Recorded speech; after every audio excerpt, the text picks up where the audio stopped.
Përshëndetje të nderuar, sot do të flasim për një problem shumë të zakonshëm, por shpesh është shumë i nëmblecuar. Stipsi, gjuhën mjekësore, ose kapslliku. Çfarë është kapslliku ose stipsi? Simptom apo shenjë? Le të shohim me detaje disa nga gjërat dhe arsyet që çojnë në një simptom, në një shfaqje të një simptome të tillë, ose më saktë, kjo simptom, kjo shenjë, është një thirrje e zorrës që kërkon ndihmë. Është një thirrje e organizmit që ka diçka që nuk shkon. Dhe është një nga simptomat që të gjithë e kemi përjetuar në mënyrë ose në një tjetër, por e dim dhe shumë mirë që një gjendje e tillë ndikon shumë në humor, në oreks dhe në cilësinë e jetës. Çfarë është kapslliku? Kapslliku nuk do të thotë vetëm mungesë jashtëqitjeje për disa ditë. Nga ana mjekësore quhet stipsi kur njeriu ka më pak se 3 jashtëqitje në javë, ose kur ato janë të forta, të thata dhe të vështira për tu eliminuar. E dim që zora është një strukturë shumë e inervuar nga ana e sistemit nervor, është shumë delikate dhe janë gati 9 metra zorë, kështu që tranziti i jashtëqitjes do të kalojë në disa faza, në disa procese metabolike që i duhet organizmit për tu jashtëqitur dhe duhet të ketë një ekuilibër midis shumë gjërave. Pse ndodh? Shkaqet më të shumta janë ushqimi i varfër me fibra, mungesa e frutave dhe perimeve. Kam dëgjuar që thonë ka fruta vetëm 45 ditë, çdo stin ka frutat e veta, ka gjithë vitin, nëse duam të përdorim frutat e stinës. Dehidratimi, pirja pak e ujit, dhe arsyet mund të jenë ndryshme. Një fëmijë i vogël, 1 vjeç, në 1 vjeç deri 2 vjeç nuk e ka ndërgjegjen të kërkojë, po nuk u kujdesëm ne, po nuk e ditëm ne sasinë e ujit që duhet t'i japim. Moshat e treta, sëmundjet neurologjike, degenerative, nuk e kanë ndërgjegjen, pra po nuk i matet sasinë e ujit, sigurisht që do të shkaktojë dehidratim. Mbajtja e jashtëqitjes për shkak të ngutjes ose të mjedisit të papërshtatshme do të shkaktoj tharjen e feqeve. Kështu që këshilla do ta shohim poshtë se si duhet veprojmë. Disa ilaçe si opioidet ose antiacidet apo suplementet e hepurit do të shkaktojnë ngadalësim të peristaltikës së zorrës. Çrregullimet hormonale si hipotiroidizmi apo shtatzania dhe në disa raste të sëmundje neurologjike, siç e thash pak më lart, Parkinsoni apo skleroza multiple mund të shkaktojnë pra stipsin ose kapslikun. Por një arsye më shumë që do të drejtojmë mjekut kush është dhe shumë herë neglizhohet, por është shumë serioze. Në disa raste kapsliku mund të jetë shenja e parë e një tumori të zorrës trash, e një kanceri. Pra, ajo mund shfaqet si shenjë e parë. Tumori mund ngushtojë kalimin e jashtëqitjes, të bllokojë pjesërisht zorën ose të ndryshojë mënyrën si lëviz ajo, pra peristaltikën. Kështu njeriu fillon të ketë kapslluk të vazhdueshëm, fryrje, ndjesi bllokimi dhe ndonjëherë edhe gjak në jashtëqitje ose humbje peshe pa arsye. Këto janë shenja paralajmëruese që kërkojnë vizitë mjekësore dhe sidomos një nga analizat më të përdorshme është kolonoskopia për të siguruar që nuk ka ndonjë problem serioz. Por le të shohim pak kush okupohet. Kush flet gjithmonë për kapslikun? Flasin mjekët shumë pak.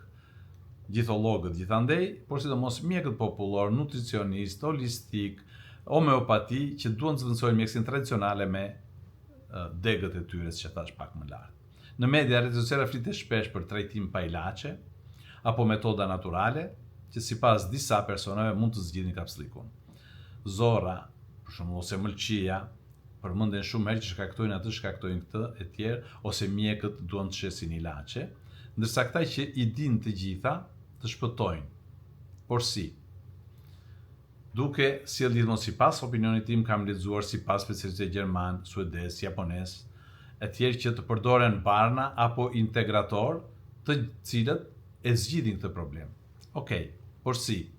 Falas ajo me pagesë, sepse integrator i kam shpikur unë, sepse e kam provuar që, wow, çfarë zgjidhje. kur me pagesë tek mjekët, me pagesë që nga dhe tek këta specialistë apo pseudo-specialistë. Duhet të themi një gjë shumë të qartë. Mjekësia nuk është opinion, mjekësia është shkencë. Ta marrni vesh një herë e mirë, por të informojnë qytetarët. Këshillat vijnë nga persona pa formim mjekësor, sado të bukura të tingëllojnë, mund të jenë të rrezikshme për shëndetin tuaj. As nutricionisti, as mjeku popullor, as specialistik apo kushdo tjetër pa një diplomë nuk mund të flasë me autoritet për trajtime mjekësore, për trajtime shëndetësore. Nuk e ka formimin profesional. Kurimi pa ilaçe nuk do të thotë mos mjekim. Ne mjekët dim se mënyra më e mirë për të parandaluar kapsllikun është jetesa e shëndetshme. Ta thjeshtojmë fare, ujë, fibra, lëvizje, rutinë. Këto na thonë dhe ato, por sipas mënyrës tyre. Por këto janë të bazuara në prova shkencore, atë që thotë mjekësia. Jo në çajra të paverifikuara, jo në pastrimet të trupit që edhe mund të dëmtojnë shëndetin tonë, sidomos aparatin tretës. Nëse kapsliku është i vazhdueshëm, vetëm një mjek gastroenterolog mund të përcaktojë shkakun dhe trajtimin e duhur, sepse kapsliku është simptom, jo sëmundje. Pra, duhet të kemi të qartë këtë gjë. Po si mund ta parandalojmë kapslikun? Ja disa këshilla, por që janë shumë efektive. Pini shumë ujë gjatë ditës, 1.5-2 litra të paktën. Hani më shumë fibra, që do të thotë fruta, si kumbulla, fiq, dardha, perime jeshile, bishtajore, drithra integrale, kuptohet duke pas gjithmonë parasysh nëse dikush prej jush ka intoleranca. Din vetë personat që i kanë këto.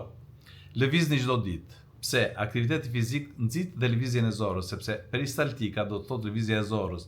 Dhe lëvizja e zorrës shkakton dhe spostimin e feqeve që krijojnë pasaj në zorrën e trash për t'u jashtëqitur.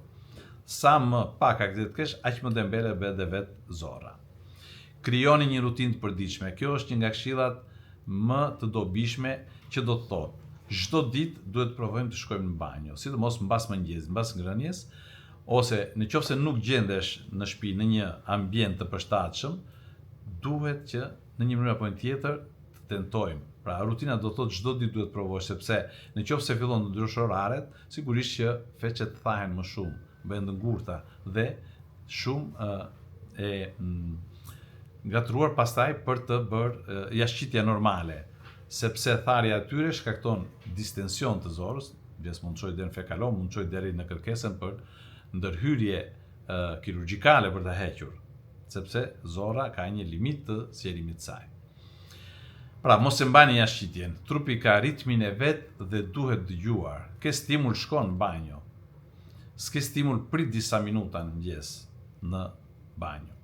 Shmangni përdorimin e laksative rutin pa këshillun e mjekut, sepse ndikon në peristaltikën, në lëvizshmërinë e zorrës. Biles mund të jenë dhe të dëmtueshme nëse janë të pakëshillueshme nga mjeku. Kur duhet të kërkojmë ndihmë mjekësore?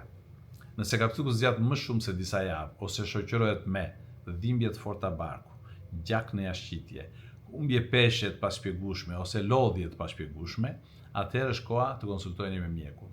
Këto mund të jenë shenja të një sëmundje më serioze, siç e thash pak më lart, që kërkon një diagnozë të saktë dhe një trajtim profesional midis gastroenterologut dhe kirurgut pasaj, siç e tham pak më lart. Pra, gjithë kjo çfarë do të thotë? Kapsliku nuk është turp, nuk është diçka për të duruar në heshtje. Është një sinjal që zorra po ju kërkon ndihmë.